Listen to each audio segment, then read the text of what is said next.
Hello everyone, welcome to learner B extra. I am Shivani Chauhan. इस video में हम class 10 science की बुक का चैप्टर 14 सोर्सेज ऑफ एनर्जी देखने वाले हैं। इसके हम इन टेक्स्ट क्वेश्चंस देखेंगे। पहले तो पेज नंबर 243 पे है, what is the good source of energy. एक अच्छा सोर्स ऑफ एनर्जी हम किसे कहेंगे? तो good source of energy is a source which can provide a large amount of usable energy per unit volume और मास.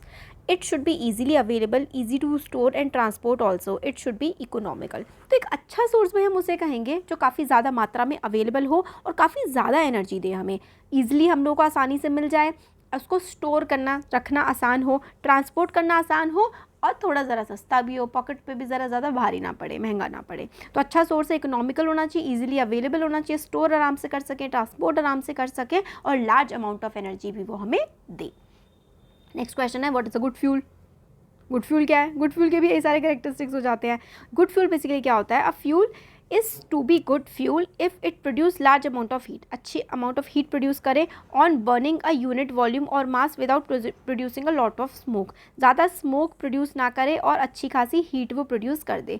It should have high calorific value, calorific value उसकी अच्छी खासी होनी चाहिए। Also it should be easily available, easy to store and easy to transport. Calorific value high होनी चाहिए, easily store हो जाए, ईजिली अवेलेबल हो जाए और एक जगह से दूसरी जगह भी आसानी से उसको पहुंचा सके, ऐसा भी हो। नेक्स्ट है, if we could use any source of energy for heating your food, which one would you use and why. अगर कोई सोर्स आप लोग हीट करने के लिए इस्तेमाल करेंगे अपने फूड को, तो वो कौन सा होगा और क्यों होगा? तो LPG can be used for heating food because it is clean source of energy, does not produce smoke while burning, also it is easily available, easy to store and transport. तो LPG जो है वो खाना पकाने के लिए भी आसान होता है, क्लीन सोर्स ऑफ एनर्जी है, ज़्यादा वो स्मोक बर्निंग वगैरह कुछ ज़्यादा स्मोक प्रोड्यूस नहीं मतलब स्मोक नहीं प्रोड्यूस करता है और ट्रांसपोर्ट करना स्टोर करना आसान है, तो अच्छा है। पेज 248 के, what are the disadvantages of fossil fuel. Fossil fuel के नुकसान या फ़ायदे नहीं है तो क्या नहीं है? तो disadvantages, they are non renewable source, hence may exhaust in the near future. Future में जा करके ख़त्म हो जाने हैं, ये दोबारा तो आने नहीं है, नॉन रिन्यूएबल है, दोबारा से नहीं बनेंगे, बहुत हज़ारों लाखों साल बाद दोबारा बनेंगे। They produce harmful chemicals like oxides of carbon, nitrogen and sulphur are release while burning these fossil fuel.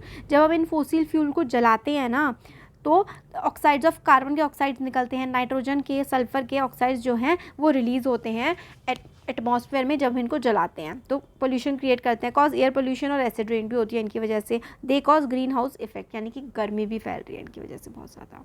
Next है, why are we looking at an alternate source of energy. हमारे पास फॉसिल फ्यूल है, कोल, petroleum, natural gas हैं, फिर हम लोग दूसरे fuels को क्यों खोज रहे हैं?